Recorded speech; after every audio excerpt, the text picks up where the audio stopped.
दोस्तों, आप तो जानते ही हैं कि राजा हरिश्चंद्र सत्यवादी और दानवीर थे। आज भी उनके दानवीरता की कहानी सुनाई और पढ़ाई जाती है। सत्य के मार्ग पर चलने के लिए उन्होंने राजपाट, पत्नी और पुत्र का मोह भी त्याग दिया। ये कहानी आज भी हर इंसान को सत्य के मार्ग पर चलने की प्रेरणा देती है।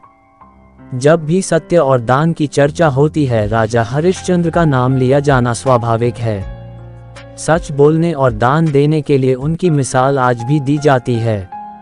इसलिए भी उन्हें सत्यवादी और दानवीर राजा हरिश्चंद्र कहा जाता है। वो ऐसे दानी थे जो अगर सपने में भी किसी को दान देते हुए देख ले तो उसे पूरा जरूर करते थे। उन्होंने सत्य के मार्ग पर चलने के लिए अपने राजपाट से लेकर पत्नी तारामती और पुत्र रोहिताश्व का भी त्याग कर दिया।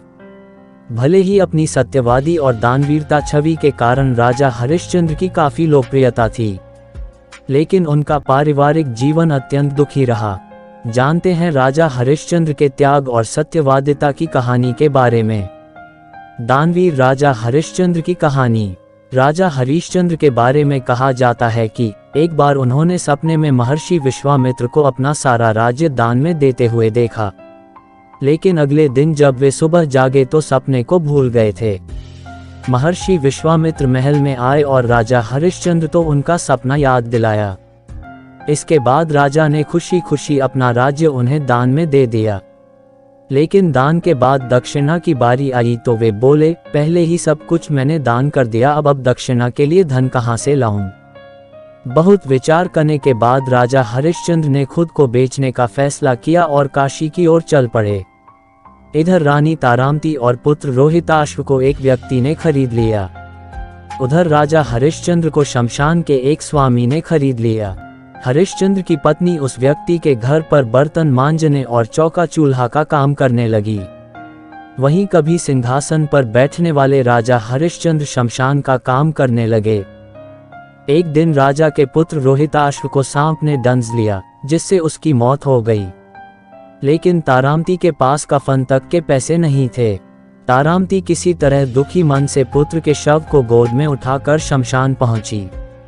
लेकिन शमशान पहुंचते ही हरिश्चंद्र तारामती से शमशान का कर मांगने लगे, क्योंकि श्मशान का कर लेना नियम था और वो अपने मालिक की आज्ञा का पालन कर रहे थे।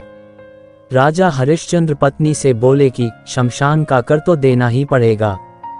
फिर हरिश्चंद्र ने पत्नी से कहा कि यदि तुम्हारे पास कर देने के लिए धन नहीं है तो अपनी साड़ी का कुछ भाग फाड़ कर दे दो, उसे ही कर के रूप में रख लूंगा। लाचार होकर जैसे ही तारामती ने अपनी साड़ी फाड़ना शुरू किया, उसी समय तेज गर्जन हुआ और विश्वामित्र प्रकट हो गए।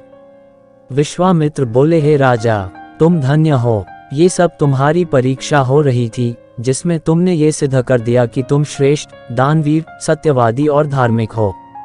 इसके बाद पुत्र रोहिताश्व भी जीवित हो उठा और राजा को उसका पूजा राज्य भी लौटा दिया गया। इतना ही नहीं, महर्षि विश्वामित्र ने कहा कि संसार में जब भी धर्म, दान और सत्य की बात की जाएगी, राजा हरिश्चंद्र का नाम आदर सम्मान के साथ सबसे पहले लिया जाएगा। दोस्तों, सत्यवादी हरिश्चंद्र की कहानी आपको कैसी लगी हमें कमेंट बॉक्स में लिखकर बताएं। और चैनल पर नए हो तो चैनल को सब्सक्राइब करें।